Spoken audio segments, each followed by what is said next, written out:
faisant pâlir sur une tablette en lac doré les pensées du Bouddha qui enseignait il y a 2500 ans, il n'existe rien de constant si ce n'est le changement. C'est précisément le goût du changement qui nous avait amenés cette année-là en Birmanie.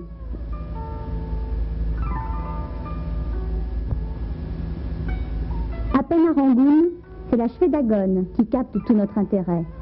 Son style, sa hauteur, sonore, c'est fabuleux, comme sa légende.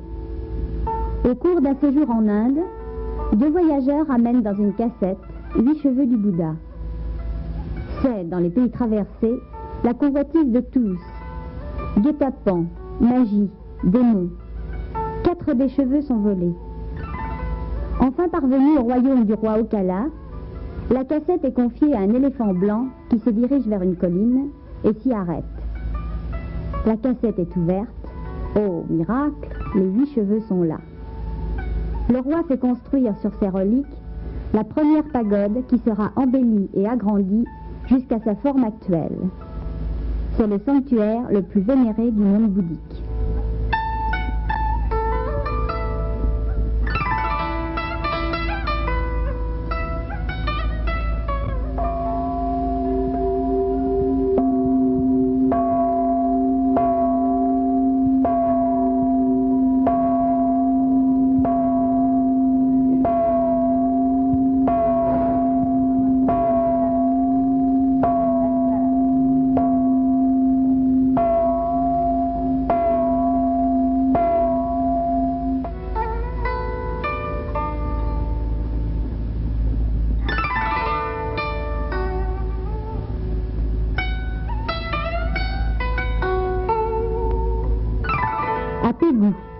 L'insolite Bouddha des 4 horizons siège, imposant et placide, au milieu des grands arbres.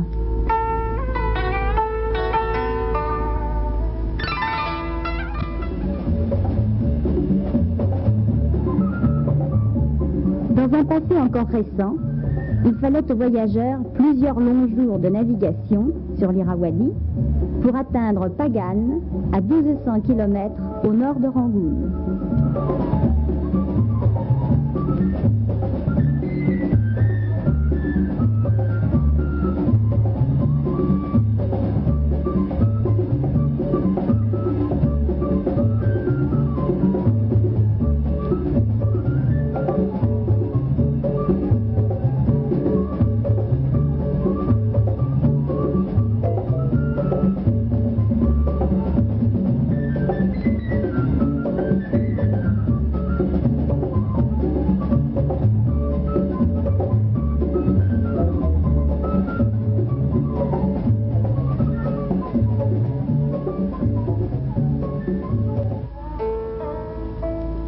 De tous les centres du bouddhisme en Asie, bien peu offrent une concentration de monuments aussi impressionnante que l'antique ville sainte de Pagan. En 3 siècles, des milliers de temples surgissent de terre, mais c'est au XIe siècle, sous le règne du roi Anavrata, que Pagan deviendra une puissante capitale. On n'y comptera pas moins de 10 000 sanctuaires. Elle restera une prestigieuse cité royale jusqu'à sa destruction en 1287 par les hordes mongoles de Kublai Khan.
les temples, il ne reste plus que quelques villages disséminés dans la plaine, réputés pour le travail de la laque.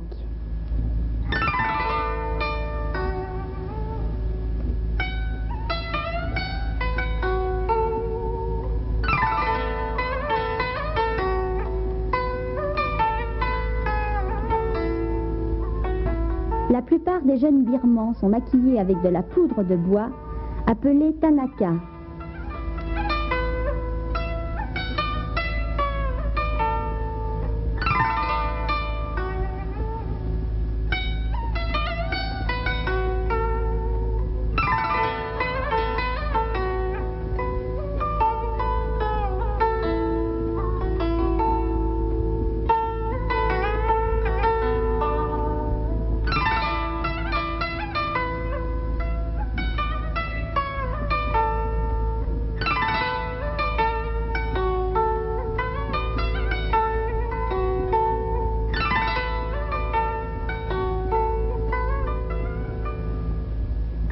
C'est sans aucun doute la version birmane du grand méchant loup.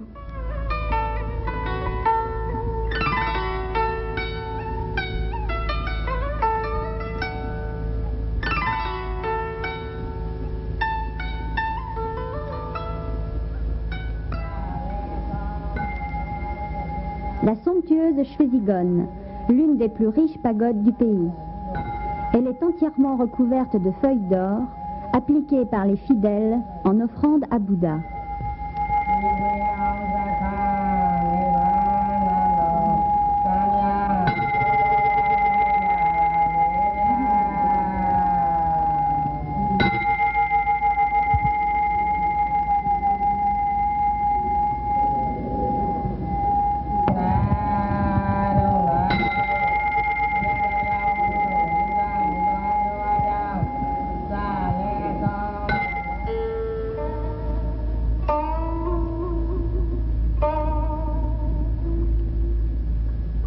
Vêtue de blanc et coiffée d'or, dans la lumière d'une fin d'après-midi, la pagode Ananda symbolise le paysage mythique de l'Himalaya, séjour terrestre des dieux.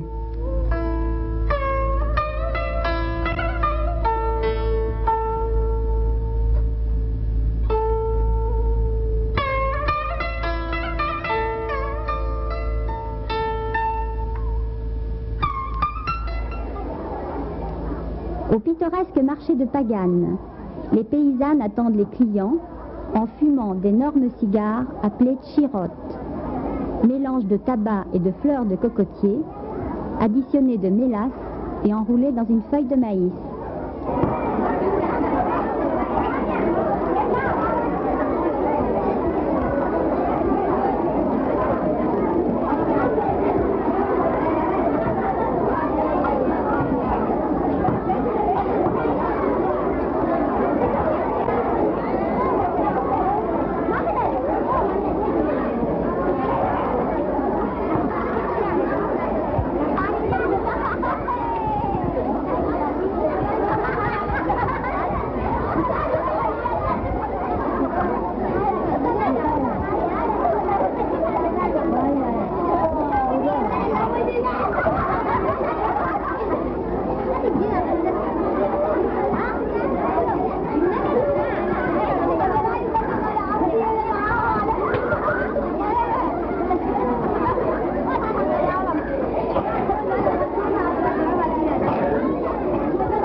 l'entrée de la plupart des pagodes se tiennent des êtres fabuleux, les Shinté, dont la présence remonte à une légende.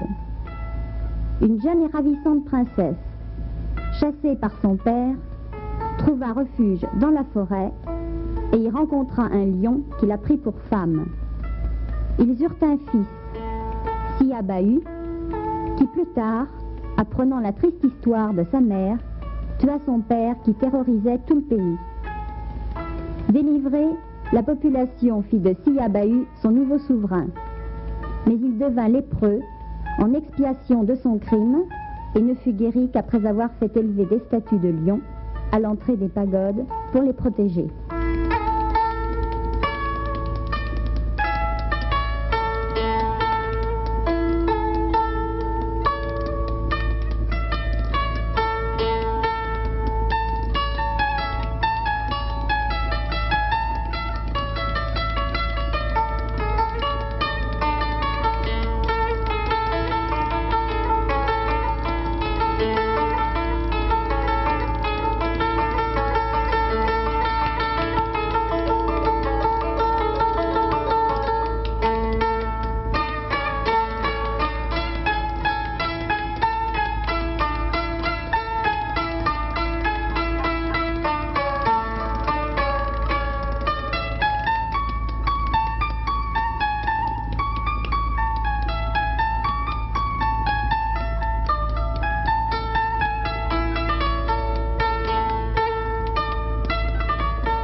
Les lianes et les broussailles ont pris possession des ruines de l'antique cité royale d'Ava. Lorsque les dynasties changeaient de résidence, les anciennes capitales étaient simplement abandonnées à la jungle.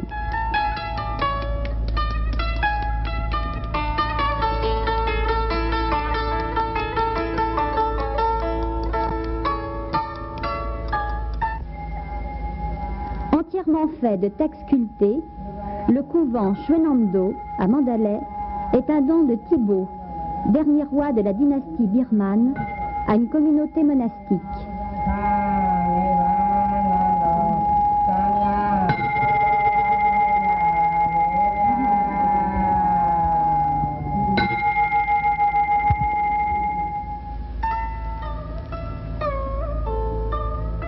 Chacun de ces petits stupas blancs contiennent une plaque de marbre sur laquelle sont gravés des passages des écritures bouddhiques.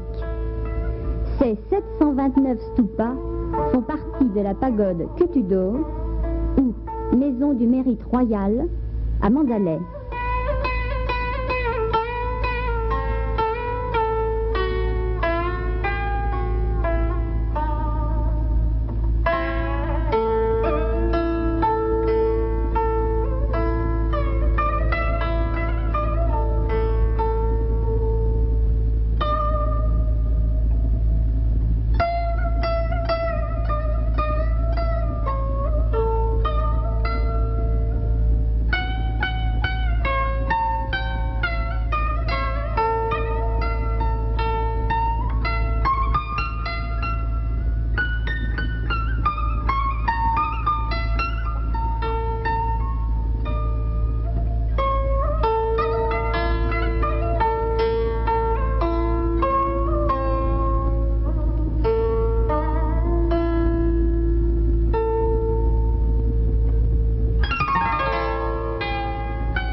Vraiment prendre le temps de parcourir, au risque de s'y perdre, l'immense marché de Mandalay et, au milieu des bruits et des couleurs, découvrir son extraordinaire animation.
80%, les Birmans sont pour la plupart végétariens, d'où l'abondance et la variété des légumes, céréales et fruits présentés aux étalages.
Nous quittons Mandalay pour le pays Shan, les fameux Shan qui donnent tant de tracas au gouvernement de Rangoon avec leur rébellion. Il est vrai qu'avec le riz, le bois de teck et les rubis, la guérilla est le principal produit de cet étrange pays qui oscille allègrement entre un chaos bien asiatique et un pouvoir autoritaire. Il y a des maquis drapeaux rouges, drapeaux blancs, Karen, Mons, Chin et Shan. Mais comme notre engagement dans un de ces maquis n'est pas le but précis de notre voyage, nous nous trouvons pour le moment à Pingdaya, où se déroule une fête religieuse dans une ambiance de kermesse et de foire.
Les escaliers qu'empruntent bonzes et pèlerins mènent aux grottes de Pingdaya. C'est aux alentours que nous découvrirons les ruines silencieuses de quelques cités perdues, où repose un monumental Bouddha, veillé par ses disciples.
l'entrée au hasard de la route nous mène à une cérémonie d'offrande qui prend, au milieu des temples, des allures de pique-nique, présidée par les vénérables Pongyi, version birmane des bonzes en robe safran.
Les longues pirogues noires vont nous emmener vers le lac Inle, situé également en Pays Shan et fief des pêcheurs Itas.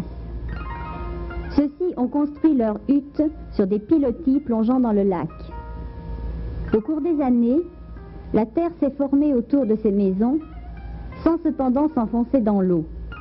Elle s'est déposée sur d'épaisses couches d'algues pour créer des plates-bandes flottantes qui permettent le passage et le jardinage. Les pêcheurs vivent en communautés modestes, mais très vivantes, à base de troc entre familles.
Habiles pêcheurs, les Itas ont une curieuse technique de la nasse et de la rame, basée sur un étonnant jeu de jambes.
sur une plateforme au milieu du lac, nous rencontrerons des familles birmanes en promenade. Et leur adieu aurait pu être notre adieu à la Birmanie.